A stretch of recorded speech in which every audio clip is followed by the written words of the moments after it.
সমন্বয়ক হাসনাত আব্দুল্লাহ কি দেশ নাকি রে ভাই? এই দেশ থেকে বাংলাদেশ পাইছো নাকি? সমন্বয়ক 2-3টা কইলা তোমরা দেশ চালাইতেছ। হ্যাঁ, কয় বছর বয়স হয়েছে এই ছেলেগুলার?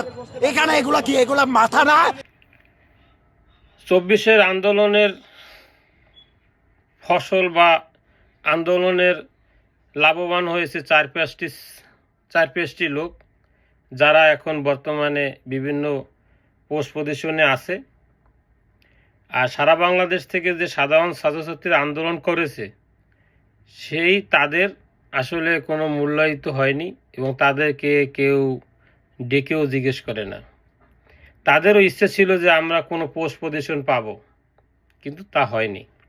তাদের এখন সময় এসেছে বা সামনে আসবে যে স্লোগান দেওয়ার, যে কেউ খাবে তো কেউ খাবে না, তা হবে না, তা হবে না।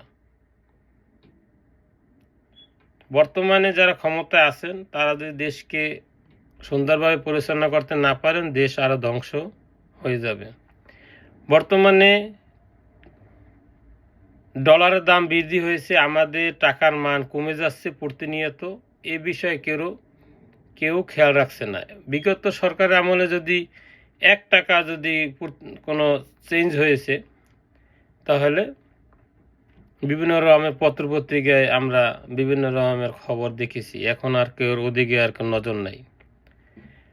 তো যাই হোক, সবার আগে বলতে চাই, দেশ আগে, দেশকে বাঁচান, দেশের জন্য রাজনীতি করুন, ব্যক্তির জন্য না, নিজের জন্য না। দেশ বাঁচলে আমরাও ভালো থাকব। ভালো থাকেন সবাই, আল্লাহ হাফেজ। ছেলেগুলার এখানে এগুলা কি, এগুলা মাথা না? এগুলা মেধাবী না? এগুলা কি গরু ছাগল আসছে নাকি? হ্যাঁ, এখানে পুলিশ দিয়ে লাঠি ঘোড়া করাইছো। আমার এখানে এখনো ব্যথা করতেছে। এটা তো হাড্ডি রে ভাই, হাড্ডি মাংস। লাঠি দিয়ে মারছে, একটা কাঠের লাঠি দিয়ে মারে।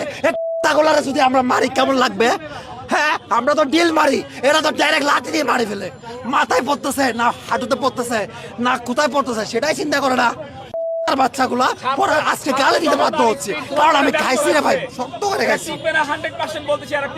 এরা যে পানিগুলা মিক্স করছে, এখানে কিছু বিষক্রিয়া আছে। আমার দেখতে পাচ্ছেন, হয়তো ক্যামেরা আসবে না, তা হয়ে গেছে। দেখেন, আমরা তো